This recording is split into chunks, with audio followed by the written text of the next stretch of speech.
ધોરણ 12 તત્વજ્ઞાન માટેનો ખૂબ જ અગત્યનો વિડિયો છે. પ્રથમ પરીક્ષા જે 2024માં લેવાની છે એના માટેની બ્લુપ્રિન્ટ આપણે જોવાના છે. એટલે કે કયા વિભાગમાં શું પૂછાવાનું અને કેટલા માર્ક્સનું પૂછાવાનું અને કયા ચેપ્ટરમાંથી પૂછાવાનું. એટલે ખાસ અગત્યનો વિડિયો છે, ધ્યાન આપીને આપણે જોઈશું. કારણ કે આ વિડિયો ખૂબ જ મહેનતથી બનાવેલો છે. આવી તમે બ્લુપ્રિન્ટ જોઈ ન હશે, આપણે ખૂબ એનાલિસિસ કરીને આ વિડિયોને બનાવેલો છે. એટલે ખાસ ધ્યાન રાખજો. આપણી પાસે ટોટલ ચેપ્ટર કેટલા છે? તો 1, 2, 3, 4 અને 5 ચેપ્ટર છે. આ 5 ચેપ્ટરમાંથી આપણને કયા ચેપ્ટરમાંથી કેટલા માર્ક્સનું પૂછાવાનું, કયા ચેપ્ટરમાંથી કયા વિભાગમાં પૂછાવાનું, વિભાગ A, B, C, D અને E છે. એમાં આટલા વિભાગમાં કયા ચેપ્ટરમાંથી કેટલા પ્રશ્નો પૂછાવાના એ આપણે જોવાનું છે. તો સૌપ્રથમ શરૂઆત કરીએ વિભાગ A થી. વિભાગ A ની અંદર ટોટલ 20 પ્રશ્નો છે અને આ 20 પ્રશ્નોના 20 માર્ક્સ છે. એટલે ખૂબ અગત્યનો આ વિભાગ ગણાવી શકાય. કારણ કે 20 માર્ક્સ હોય તો એમાંથી આપણે પાસ થવાની શક્યતાઓ વધી જાય. તો શરૂઆત કરીએ આપણે વિભાગ A ના. ટોટલ ચેપ્ટર છે કેટલા? 5.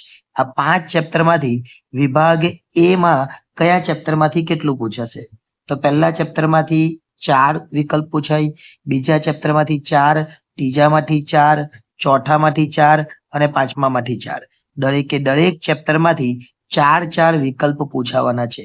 બની શકે કદાચ એવું કે કોઈક ચેપ્ટરમાંથી 3 જ પૂછાય અને કોઈક ચેપ્ટરમાં 5 પૂછાય. કારણ કે ગુજરાતની ઘણી બધી શાળાઓ છે, દરેક શાળાઓ અલગ અલગ રીતના પેપર કાઢવાનો પ્રયત્ન કરશે. એટલે કોઈક શાળાઓ 5 પણ પૂછે, કોઈક શાળાઓ આમાં 3 પણ પૂછે, પણ આપણે ગણતરી રાખવાની 4, જેથી કરીને 20 થઈ જાય. હવે સમજો કે તમે બધા જ વિભાગમાં તૈયારી કરો પણ ચેપ્ટર 1 ના બધા વિકલ્પો વાંચેલા છે. હવે એમાંથી એ લોકો 3 પૂછે, 4 પૂછે કે 5 પૂછે. તમે જો બધા જ વાંચેલા હોય તો તમને કોઈ મુશ્કેલી થવાની નથી. એટલે બધા જ વિકલ્પો આપણે વાંચી લેવાના દરેકે દરેક ચેપ્ટર્સના. વાત કરીએ હવે વિભાગ B ની. તો વિભાગ B ની અંદર કુલ 10 પ્રશ્નો છે અને આ 10 પ્રશ્નોના 10 ગુણ છે. એટલે વિભાગ A અને વિભાગ B આ બે આપણા માટે ખૂબ અગત્યનો છે. કારણ કે A અને B થઈને જ 30 માર્ક્સનું થઈ જવાનું છે. એટલે જો આ 30 માર્ક્સનું પૂછાતું હોય તો વિભાગ B માં કેટલા ચેપ્ટર છે? તો ચેપ્ટર આપણી પાસે કેટલા છે? 5. તો આ 5 ચેપ્ટરમાંથી આપણે વિભાગ B માટે જે 10 પ્રશ્નો પૂછાવાના એ કેવી રીતના?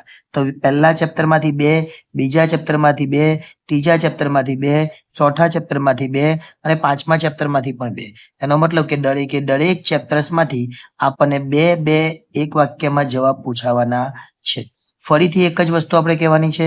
બની શકે એવું કે કદાચ આમાં એક જ પૂછે અને કોઈકમાં 3 પૂછે, પણ દરેકમાંથી પ્રશ્નો તો પૂછવાના જ છે. એટલે દરેકે દરેક ચેપ્ટરમાંથી આપણે એક વાક્યના જવાબ એટલે કે VSQ વાંચેલા હશે તો આપણને કોઈ મુશ્કેલી થવાની નથી. ટોટલ 10 પ્રશ્નો પૂછાવાના અને એ 5 ચેપ્ટરમાંથી પૂછાવાના છે.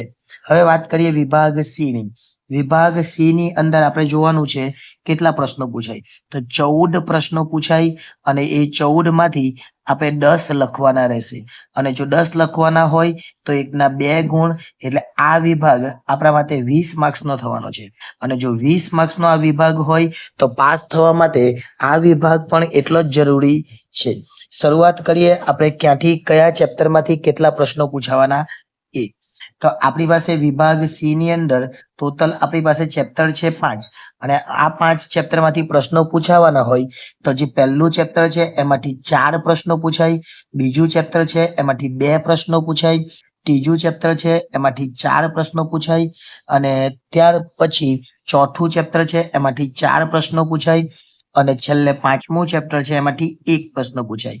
અહીંયા જે બીજું ચેપ્ટર છે એમાંથી પણ એક જ પૂછાશે. એટલે ખરેખર જોવા જઈએ તો કેટલા?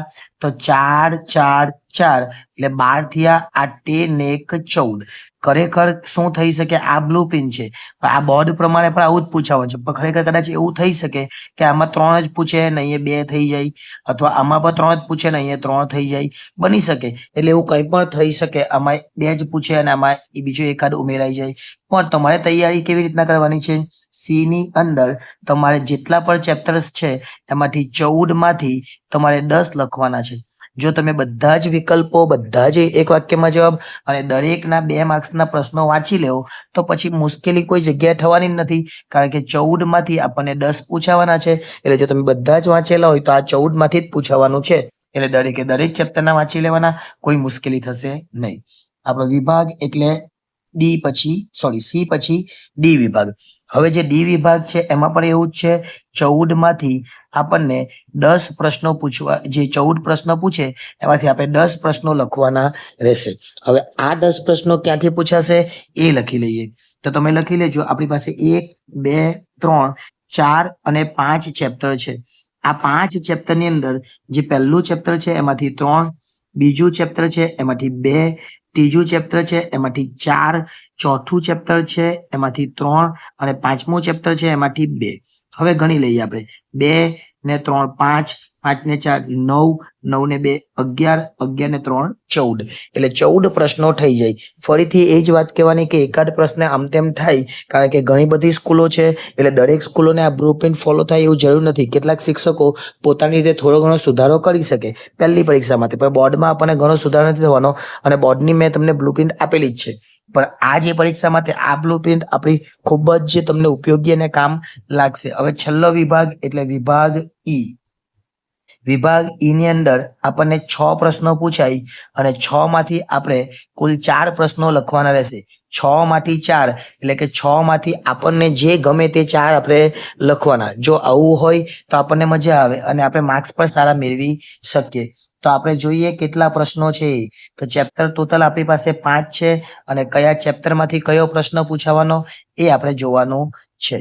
તો સૌ પ્રથમ જે પહેલું ચેપ્ટર છે એમાંથી 2 પ્રશ્નો, બીજું ચેપ્ટર છે એમાંથી 1 પ્રશ્ન, ત્યાર પછી પાંચમું ચેપ્ટર છે એમાંથી 2 પ્રશ્નો.